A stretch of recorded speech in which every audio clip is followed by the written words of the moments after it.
Morning, guys. Let's get right into it.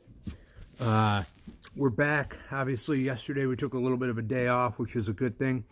And I'll post something in the group chat today, a little bit about recovery. But let's go right into round one. We got some different things. We're going to do what's called a dumbbell jerk to start, and then we're going to go with knee shrugs. So, the dumbbell jerk, I'm going to show you the side view so you can see what my feet are doing. All right, so I'm going to keep them here. I'm going to flip them, and then I'm going to, one leg's going to come out in front of the other, right? So here,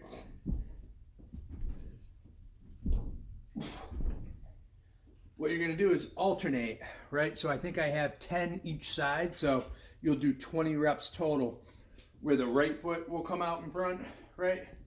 And the left foot will come out in front. All right, so you don't have to flip them up every rep.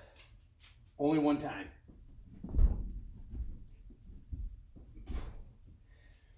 Then we go right into the knee shrug. All I'm going to have you do is come right to the knees.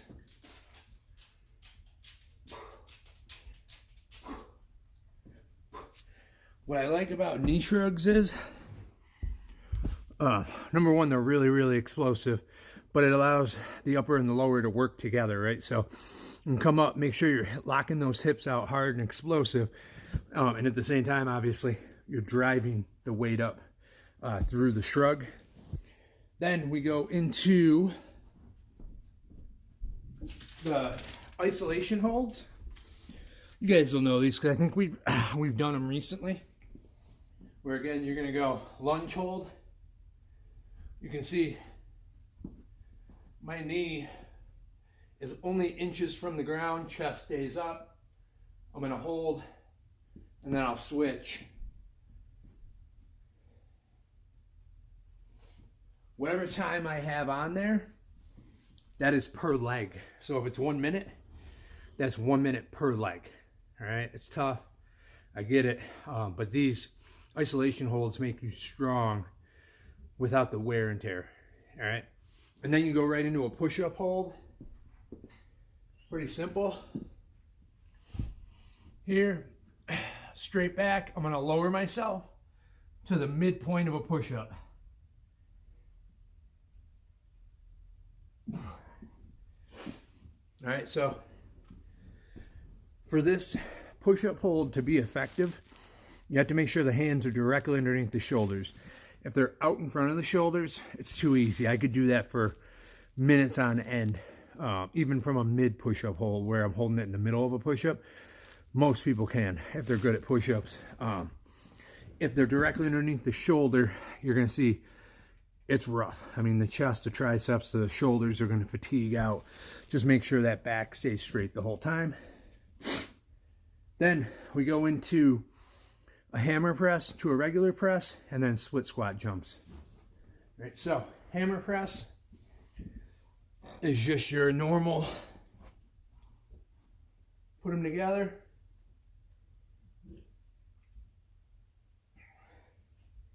All right, right from there, you're going to go to a regular press.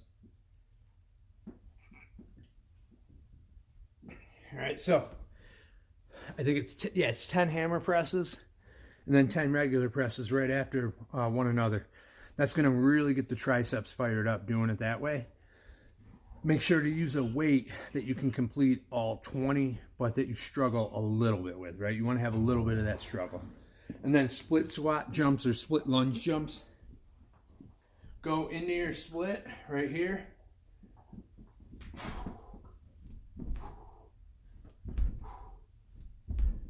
One thing you can see is when I come up, I fully flex the hip out as I'm in the air and then land back in the starting position.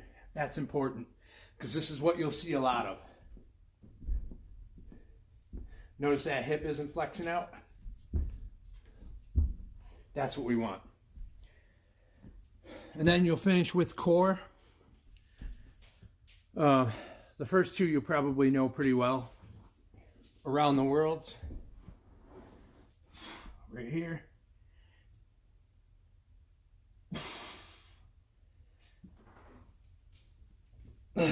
Around the world, Easiest way to remember them is you're just drawing a circle, right? So I'll start by going to the left 10 times, and then I'll come back and go to the right 10 times. Plank, we don't need to go over a plank. Elbow plank today for 1 minute. And then a seated good morning, we definitely got to go through that. You're going to need a med ball and something to sit on. Or if you don't have a med ball, dumbbell, anything you can hold, all right? And then, so I'm going to sit right here. I'm going to basically bear hug it, get to the edge of whatever you're sitting on, and you're just going to go forward. As far as you can go. Wide stance with your feet. All the way back to the start position. All right.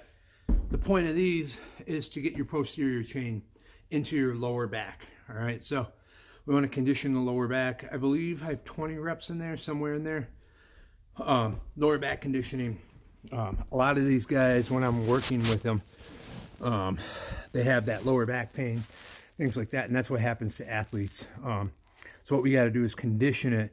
I don't need them necessarily to be able to do a 300-pound good morning, although obviously it helps, but I do need them to be able to condition it with high reps. So any questions, guys, throw them at me. That's about it. See ya.